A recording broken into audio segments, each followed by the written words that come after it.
ലൂക്കോസിന്റെ സുവിശേഷം 14-ാം അധ്യായം 27-ാമത്തെ വാക്യം വായിക്കപ്പെടുന്നത് ശ്രദ്ധിക്കുക. സമാധാനം ഞാൻ നിങ്ങൾക്ക് തന്നേച്ചു പോകുന്നു, എൻ്റെ സമാധാനം ഞാൻ നിങ്ങൾക്ക് തരുന്നു. ലോകം തരുന്നത് പോലെയല്ല ഞാൻ നിങ്ങൾക്ക് തരുന്നത്. നിങ്ങളുടെ ഹൃദയം കലങ്ങരുത്, ഭ്രമിക്കുകയും അരുത്. ലോകത്തിലെ ഏറ്റവും വിലപ്പെട്ടത് എന്താണെന്ന് ഈ ലോകത്തിലെ ഏറ്റവും വലിയ സമ്പന്നനോട് നിങ്ങൾ ചോദിച്ചാൽ ആ സമ്പന്നൻ പറയും, പണമല്ല, എൻ്റെ സ്ഥാപനങ്ങളല്ല, ഞാൻ അച്ചീവ് ചെയ്തതൊന്നുമല്ല, ഒന്ന് സമാധാനത്തോടെ ഇരിക്കാൻ പറ്റുന്നതാണ് ലോകത്തിലെ ഏറ്റവും വലിയ വിലപ്പെട്ടത്. ലോകത്തിലെ ഏറ്റവും വിലപ്പെട്ടത് എന്താന്ന് ചോദിച്ചാൽ സമാധാനമാണ്. ആ സമാധാനത്തിൽ നിന്നുണ്ടാകുന്ന സന്തോഷമാണ്, ആ സമാധാനത്തിൽ നിന്നുളവാകുന്ന സന്തോഷമാണ്. കർത്താവായ യേശുക്രിസ്തുവിന്റെ പിറവിയിൽ നമ്മൾ ഇങ്ങനെയാണ് കേട്ടത്, ഇതാ സർവജനത്തിനും ഉണ്ടാവാനുള്ള സന്തോഷമെന്നല്ല, പിന്നെ മഹാസന്തോഷം. ഹല്ലേലൂയ. അതുപോലെ തന്നെ അതേ കർത്താവിന്റെ ജനനത്തോടുള്ള ബന്ധത്തിൽ കേട്ട മറ്റൊരു വാക്കാണ് അത്യുന്നതങ്ങളിൽ ദൈവത്തിന് മഹത്വം, ഭൂമിയിൽ ദൈവപ്രസാദമുള്ള മനുഷ്യർക്ക് സമാധാനം. ഉറക്കെ പറഞ്ഞ സമാധാനം. യേശുക്രിസ്തു ഈ ഭൂമിയിൽ വന്നത് ഒരു മതം സ്ഥാപിക്കാനല്ല. യേശു ഒരിക്കലും മതത്തിന്റെ അടിസ്ഥാനത്തിൽ ആരെയും വിളിച്ചില്ല. അവരുടെ ജീവിത പ്രതിസന്ധിയുടെ, അവരുടെ മനോനിലയുടെ അടിസ്ഥാനത്തിലാണ് ജനങ്ങളെ വിളിച്ചത്. യഹൂദന്മാരും യവനന്മാരുമേ എൻ്റെ അടുക്കൽ വരുവീൻ എന്ന് കർത്താവ് പറഞ്ഞില്ല. അധ്വാനിക്കുന്നവരും ഭാരം ചുമക്കുന്നവരുമേ നിങ്ങൾ എൻ്റെ അടുക്കൽ വരുവീൻ, ഞാൻ നിങ്ങൾക്ക് വിശ്രമം തരാം. ചേർന്ന് കർത്താവിനെ സ്തുതിക്കാം. ഹല്ലേലൂയ. അതുണ്ടോ? ബാക്കിയെല്ലാം അതിൻ്റെ കൂടെ വരും. വീണ്ടും ഞാൻ പറയാം, യേശു രോഗശാന്തി കൊടുക്കാനാണോ വന്നേന്ന് ചോദിച്ചാൽ അതെ. യേശു നിത്യജീവൻ കൊടുക്കാനാണോ വന്നേന്ന് ചോദിച്ചാൽ അതെ. പക്ഷെ ഇതിന്റെ എല്ലാം ഫലമായി ഒരു മനുഷ്യന്റെ ഉള്ളിൽ അവൻ എന്തോ ഒന്ന് അനുഭവിക്കണം എന്ന് കർത്താവ് ആഗ്രഹിക്കുന്നു. അത് ഈ ലോകത്തിന് തരാൻ കഴിയാത്ത സമാധാനവും സന്തോഷമാണ്. ഇവിടെ കർത്താവ് പറഞ്ഞൊരു വാക്കുണ്ട്, എൻ്റെ സമാധാനം ഞാൻ നിങ്ങൾക്ക് തരുന്നു. അവിടെ ഒരു പ്രത്യേക വാക്ക് എഴുതിയിരിക്കുകയാണ്, ലോകം തരുന്നത് പോലെ അല്ല. ഉറക്കെ പറഞ്ഞാട്ട്. അപ്പൊ ഇന്നത്തെ സന്ദേശത്തിന് ഞാനൊരു ടൈറ്റിൽ കൊടുത്തിട്ടുണ്ട്, സമാധാനം രണ്ട് കുത്ത്. ലോകം തരുന്നതും യേശു തരുന്നതും. ഉറക്കെ പറഞ്ഞേ, ലോകം തരുന്നതും. ചേർന്ന് കർത്താവിനെ സ്തുതിക്കും. ലോകം സമാധാനം തരുമോ? തരും. അല്ലെ പിന്നെ ലോകം തരുന്ന പോലെ അല്ലെന്ന് യേശു പറയത്തില്ലല്ലോ. ലോകം തരുന്ന സമാധാനം അത് ടെമ്പററിയാണ്. അത് അടുത്തൊരു വിഷയം വന്നാൽ പോകുന്നതാണ്. എന്നാൽ കർത്താവ് തരുന്ന സമാധാനം, ഞാൻ സമാധാനം നിങ്ങൾക്ക് തരുന്നല്ല പറഞ്ഞ, എൻ്റെ സമാധാനം, the peace which I enjoy. അടുത്തിരിക്കുന്ന ആൾ പറഞ്ഞ, ദൈവം ഏത് സമാധാനത്തിലാണോ ഇപ്പൊ ഇരിക്കുന്നത് അത്രേ സമാധാനത്തിൽ നിങ്ങൾക്കും ഇരിക്കാം. ഹല്ലേലൂയ. കയ്യെ പിടിച്ച് പറഞ്ഞിട്ട്, ദൈവം ഞെട്ടി ഉണരുന്നില്ല പറഞ്ഞാട്ട്, ദുസ്വപ്നം കാണുന്നില്ല, ദൈവം എഴുന്നേറ്റ് ഓടുന്നില്ല, ദൈവം പൂർണ്ണ സമാധാനത്തിൽ ഇരിക്കുകയാണ്. വേടത്ത് കർത്താവ് പറഞ്ഞു, എൻ്റെ സന്തോഷം നിങ്ങളിൽ പൂർണ്ണമാകാൻ. ഹല്ലേലൂയ. ആ ദൈവം ഭൂമിയിൽ ആരായി ദൈവമെന്ന് മനുഷ്യർക്ക് മനസ്സിലാകാൻ വേണ്ടി മാംസം ധരിച്ച് കുറച്ചുനാൾ ഇവിടെ ഉണ്ടായിരുന്നു. ഒരു 33.5 വർഷം ഉണ്ടായിരുന്നു. അതിൽ 3.5 വർഷമാണ് താൻ തന്നെ തന്നെ വെളിപ്പെടുത്തത്. He was revealing the father. ദൈവത്തെക്കുറിച്ച് വിവിധ ഐഡിയകളുള്ള ഒരു ലോകത്ത്, പഴയ നിയമം മുഴുവൻ യഹൂദന്മാരുടെ പുസ്തകം വായിച്ചാൽ അവർക്കായിരുന്നു ഏറ്റവും കൂടുതൽ ദൈവിക വെളിപ്പാടുണ്ടായിരുന്നു.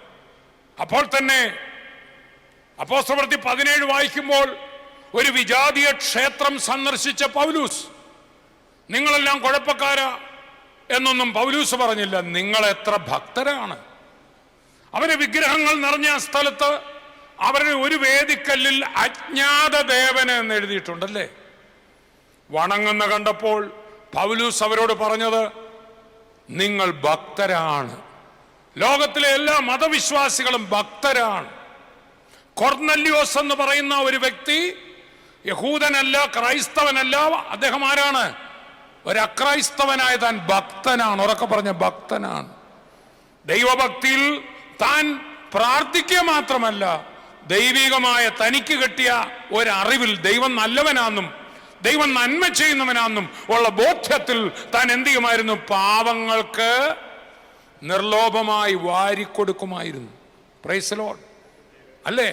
നല്ലൊരു മനുഷ്യൻ അയാളെ കുറിച്ച് എഴുതിയിരിക്കുന്നത്. നിർലോഭം മറ്റുള്ളവർക്ക് കൊടുക്കുന്ന ഒരു വ്യക്തി എന്നാണ് അദ്ദേഹത്തെ കുറിച്ച് എഴുതിയിരിക്കുന്നത്. അതായിരുന്നു കൊർന്നല്യോസ്. അപ്പൊ അങ്ങനെയുള്ള നല്ല ആൾക്കാർ എല്ലാ മതങ്ങളിലും ഉണ്ട്. എന്നാൽ പൗലൂസ് അവിടെ ചെന്നിട്ട് അവരോട് പറഞ്ഞത്, നിങ്ങളുടെ ഭക്തിയെല്ലാം തെറ്റാന്നല്ല, നിങ്ങളൊരു ദൈവം ഉണ്ടെന്ന് വിശ്വസിക്കുന്നല്ലോ, പക്ഷെ അത് മോർ ക്ലിയറായി ആ ദൈവത്തെ നിങ്ങൾക്ക് ഞാൻ വെളിപ്പെടുത്താൻ ആഗ്രഹിക്കുന്നു. നിങ്ങളുടെ ഇതിഹാസങ്ങളിലും നിങ്ങളുടെ പുരാണങ്ങളിലും ദൈവം പിതാവാന്ന് എഴുതിയിട്ടുണ്ടല്ലോ. എന്നിട്ട് പറഞ്ഞു, ഞങ്ങളുടെ ദേവാലയത്തിലോ ഞങ്ങളുടെ പള്ളിയിലോ നിങ്ങളുടെ ക്ഷേത്രത്തിലോ ഒന്നും ദൈവം വസിക്കത്തില്ല. ഈ സകല ഭൂമിയെ സൃഷ്ടിച്ച ദൈവം മനുഷ്യൻ കൈകൊണ്ട് പണിത ഒരു പള്ളിയിലോ ക്ഷേത്രത്തിലോ മോസ്കിലോ ഒന്നും വസിക്കത്തില്ല. നമ്മുടെ ഭാരതീയ പുരാണങ്ങളിൽ അതിന്റെ നീതി സാരത്തിൽ പറയണ, ഹൃദയസ്ഥം ഈശ്വരം തെക്വ, ഹൃദയത്തിൽ വസിക്കുന്ന ഈശ്വരനെ ത്യജിച്ചിട്ട് പ്രതിഷ്ഠകളും പ്രതിമകളും നോക്കി നീ നടന്നാൽ കയ്യിൽ കിട്ടിയ പായസം ദൂരെ എറിഞ്ഞിട്ട് കഴുത്തിന് പുറകിൽ പറ്റിയ അല്പം ശർക്കര നക്കാൻ നോക്കുന്നത് പോലെയാണ്. എല്ലാ മതങ്ങളിലും അത് തന്നെയാ പറയുന്നത്. ദൈവം ഒരു സ്ഥലത്തും വസിക്കുന്നില്ല, ഹൃദയക്ഷേത്രത്തിൽ മാത്രമേ കർത്താവ് വസിക്കത്തുള്ളൂ. ആമേൻ. നിങ്ങൾ ദൈവത്തിന്റെ മന്ദിരമെന്നും ദൈവത്തിന്റെ ആത്മാവ് നിങ്ങളിൽ വസിക്കുന്നുവെന്നും നിങ്ങൾ അറിയുന്നില്ലയോ? നിങ്ങളുടെ ശരീരങ്ങൾ ദൈവത്തിന്റെ മന്ദിരമാണ്. അതുകൊണ്ട് അവയെടുത്ത് വേശ്യയുടെ അവയവമാക്കരുത്, ദുർനടപ്പിന് പോകരുത്. Keep it holy. ശരീരത്തെ ഉപേക്ഷിക്കുന്ന ചില തത്വശാസ്ത്രങ്ങൾ, നോസ്റ്റിസിസം എന്ന് പറഞ്ഞൊരു തത്വശാസ്ത്രം ഉണ്ടായിരുന്നു. ശരീരം തിന്മയാണ്, ആത്മാവ് മാത്രമേ നല്ലതുള്ളൂ. ദേഹം, ദേഹി, ആത്മാവെന്നുള്ള 3 ഭാഗം എല്ലാ മതങ്ങളും പറയുന്നു. അതിൽ ഈ ജഡശരീരം, മാറ്റർ ഈസ് ഈവിൾ. അതുകൊണ്ട് ഈവിൾ മാറ്ററിനെ എന്തുമാത്രം ഒഴിവാക്കി ഭക്ഷണം കഴിക്കാതിരുന്നും, ശരീരത്തെ പീഡിപ്പിച്ചും, ശരീരത്തെ കുത്തി മുറിവേപ്പിച്ചും, ശരീരത്തെ ഭക്ഷണം കൊടുക്കാതിരുന്നും. അതാണ് തൊടരുത്, പിടിക്കരുത്, രുചിക്കരുത് എന്ന ഒരു ജ്ഞാനവാദത്തിന്. ഇതിന് ജ്ഞാനത്തിന്റെ പേരേ ഉള്ളത്. റിയൽ ജ്ഞാനമല്ല, മറിച്ച് നിങ്ങളുടെ ശരീരങ്ങളെ നിങ്ങൾ ഒഴിവാക്കുകയല്ല, അത് ദൈവത്തിന്റെ ടെമ്പിളായി സൂക്ഷിക്കുകയാണ് വേണ്ടത്. ചേർന്ന് കർത്താവിനെ സ്തുതിച്ചാട്ട്. നമ്മുടെ നോട്ടവും നമ്മുടെ കേൾവിയും നമ്മുടെ സ്പർശനവും നമ്മൾ ചെയ്യുന്നതെല്ലാം എൻ്റെ ശരീരമാണ് ദൈവമന്ദിരം. നമ്മൾ ആരാധിക്കുന്ന പള്ളിയായാലും ക്ഷേത്രമായാലും മോസ്കായാലും ആ സ്ഥലം ഒരു ദൈവസാന്നിധ്യം ഉള്ളണമെന്ന് മാനിച്ചുകൊണ്ട് നമ്മൾ അവിടെ പരിപാവനമായി സൂക്ഷിക്കാറുണ്ടല്ലേ. എന്നാൽ അതിലും പരിപാവനമായി സൂക്ഷിക്കേണ്ടതാണ് ഞാൻ. ചേർന്ന് കർത്താവിനെ സ്തുതിക്കാം. ഈ സത്യം പൗലൂസ് ഏഥൻസിലുള്ളവരോട് വിളിച്ചു പറഞ്ഞു. നിങ്ങൾ ഭക്തരാണ്, പക്ഷേ നിങ്ങളുടെ കവിവരന്മാരും പറയുന്നു ദൈവം പിതാവാന്ന്. എന്നിട്ട് പറയണ ദൈവം ഒരു സ്ഥലത്തും വസിക്കുന്നില്ല, ദൈവത്തെ അവിടെ വെളിപ്പെടുത്തുകയാണ്. ചേർന്ന് കർത്താവിനെ സ്തുതിക്കാം. ചുരുക്കി പറഞ്ഞാൽ എല്ലാ മതങ്ങളിലും ദൈവത്തെ സംബന്ധിച്ചുള്ള അറിവുണ്ട്, ഭാരതീയ ചിന്തകളിലുണ്ട്. കിഴക്കൻ നാട്ടിൽ നിന്ന് വിദ്വാൻമാർ ക്രിസ്തു പിറക്കും, മശിഹ വരും, രാജാവായി ഒരുവൻ പിറക്കും എന്ന് ബോധ്യപ്പെട്ട നക്ഷത്രം കണ്ട്, നക്ഷത്ര ശാസ്ത്രത്തിൽ അറിവുള്ള ചിലർ പോയില്ലേ. പലരും പറയുന്നത് അത് ഭാരതത്തിലെ ചില മഹർഷിമാരാണ്, ചിലർ പറയുന്ന വിശ്വാമിത്ര മഹർഷിയും കൂട്ടരുമാണ്, ചിലർ പറയുന്ന അറബി നാട്ടിൽ നിന്ന് പോയതാന്ന്. എവിടുന്നേലും ആയിക്കൊള്ളട്ടെ, ആ ശിശുവിന്റെ ജനനത്തിങ്കൽ ഉദിച്ച നക്ഷത്രം നോക്കി അവര് പോയിട്ട്, സ്തോത്രം, അവരവിടെ എത്തുമ്പോൾ ശിശു ഇരിക്കുന്ന വീട്ടിൽ ചെന്ന 2 വയസ്സിന് താഴെയുള്ള കുഞ്ഞുങ്ങളെ കൊന്നെന്ന. അപ്പോഴത്തേക്കിന് യേശു കുഞ്ഞിന് ചിലപ്പോൾ 1 വയസ്സാകാം, മാസങ്ങളാകാം. അപ്പൊ ഒന്ന് ഓർത്തു നോക്കിയ, മാസങ്ങളോളം നടന്ന് ആ നക്ഷത്രത്തിന്റെ പുറകെ വരാൻ തക്കവണ്ണം വന്ന അന്നത്തെ ജനങ്ങൾക്ക് ഇന്നത്തെ ലോകത്തെക്കാൾ വെളിച്ചമുണ്ടായിരുന്നു. ഒരു ദൈവമുണ്ട്, ദൈവപുത്രൻ ഈ ഭൂമി പറക്കും. ആ യഹൂദന്മാരുടെ ഗ്രന്ഥങ്ങൾ മുഴുവൻ പഠിച്ചാട്ട് അവരെ യഹോവയാം ദൈവത്തെ വിളിച്ചു. അവരെന്ത് ചെയ്തു? അവരറിഞ്ഞ ദൈവത്തിന്റെ ദൈവിക ചിന്തയിൽ അവരോർത്തു, ഞങ്ങളെ മാത്രമേ ദൈവം സ്നേഹിക്കുന്നുള്ളൂ, മറ്റ് രാജ്യങ്ങളോടുള്ള യുദ്ധം ചെയ്യുകയും യുദ്ധവും എല്ലാം നമുക്കവിടെ കാണാം. എന്നാൽ എല്ലാ ഗ്രന്ഥങ്ങളും എഴുതി ഒരു അത്ഭുത മന്ത്രി പിറക്കാൻ പോകുന്നു. ആമേൻ.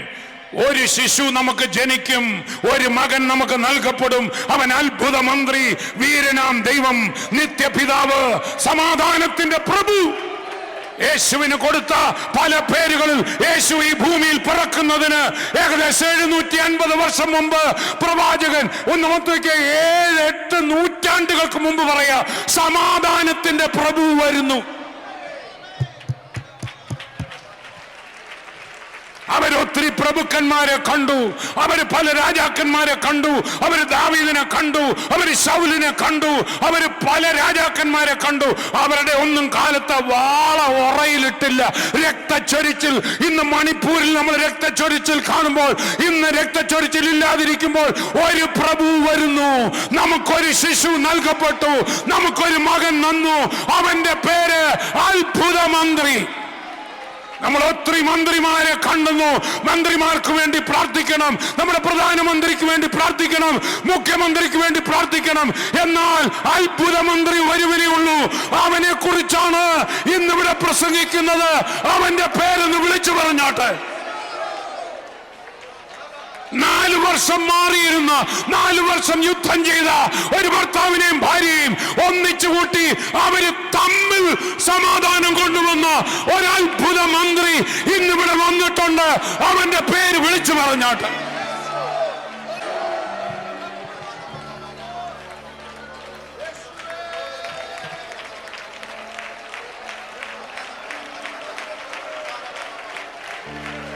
എന്റെ സാക്ഷ്യം ഞാൻ തമാശന് പറയാറുണ്ട്. കേരള സംസ്ഥാന പൈശാചിക സമ്മേളനം നടന്നുകൊണ്ടിരുന്ന വീട്ടിൽ നിന്നാണ് ഞാൻ വരുന്നത്.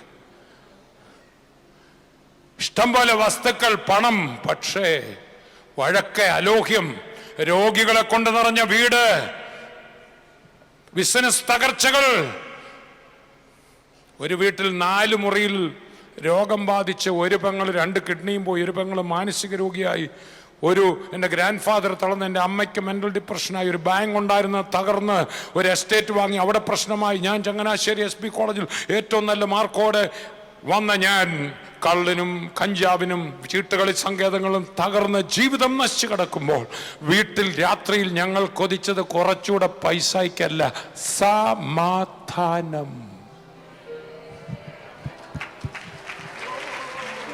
അടുത്തിരിക്കുന്ന ആള് പറ, ലോകം സമാധാനം തരുമെന്ന് പറ.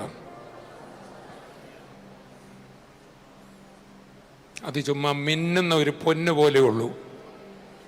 ആമേൻ. അത് ഏതാണ്ടൊരു തോന്നൽ തരും, ഇപ്പൊ എല്ലാം ശരിയാവും. നമ്മൾ സമാധാനം. ഇപ്പം രാഷ്ട്രീയ പാർട്ടികൾ ഇലക്ഷന് നിൽക്കുമ്പോൾ ഞങ്ങളെ ജയിപ്പിക്കൂ, എല്ലാം കുളമാകുമെന്ന് അവർ പറയുമോ? അവർ പറയും എല്ലാം ശരിയാവുമെന്ന് പറയും. അല്ലെങ്കിൽ അച്ഛാദിൻ ആയേക എന്ന് പറയും. അത് പറയാതെ പോക്കൂ. ഇലക്ഷന് നിൽക്കുന്നവരെന്ത് പറയും? ഞങ്ങളെ ജയിപ്പിക്കുക, അച്ഛാദിൻ ആയേക, എല്ലാം ശരിയാവും. അപ്പൊ അത് ലോകത്തിൽ നമ്മളും അങ്ങോട്ട് ചെന്ന് പേടിക്കണ്ടെന്നേ. അല്ലേ, നമ്മളാണേലും മരണം വീട്ടിൽ പോയാൽ കരയുണ്ടാന്ന് പറയും അവിടെ കരയുന്നവരോടല്ലേ. അല്ലാതെ ഇച്ചിരി നന്നായിട്ട് കരയാൻ പറയാൻ പറ്റുമോ? പറ്റത്തില്ല. പക്ഷെ യേശു കരയുണ്ടാന്ന് പറഞ്ഞാൽ അതിന്റെ അർത്ഥം അത് തന്നെയാണ്. കയ്യെ പിടിച്ചു പറ, എല്ലാം ശരിയാകുമെന്ന് നിങ്ങൾ പറഞ്ഞ പോലെ അല്ല യേശു പറയുന്നതെന്ന് പറയും. അച്ഛാദിൻ നായക എന്ന് നിങ്ങൾ പറയുന്ന പോലെ അല്ല യേശു പറയുന്നത്. കരയണ്ട എന്ന്. ആ സെമിത്തേരിയിലേക്ക് കുഞ്ഞിനെ കൊണ്ടുപോകുമ്പോൾ ആ വിധവയുടെ അമ്മയ്ക്ക് വേറെ ആരുമില്ല, ആ കുഞ്ഞ് ചത്തു കിടക്കുമ്പോൾ കരയണ്ടെന്ന് പറഞ്ഞെങ്കിൽ അവനെ ഉയർപ്പിച്ച് കയ്യിലും കൂടെ കൊടുക്കും. കയ്യെ പിടിച്ചു പറ, ലോകം തരുന്ന പോലെ അല്ല.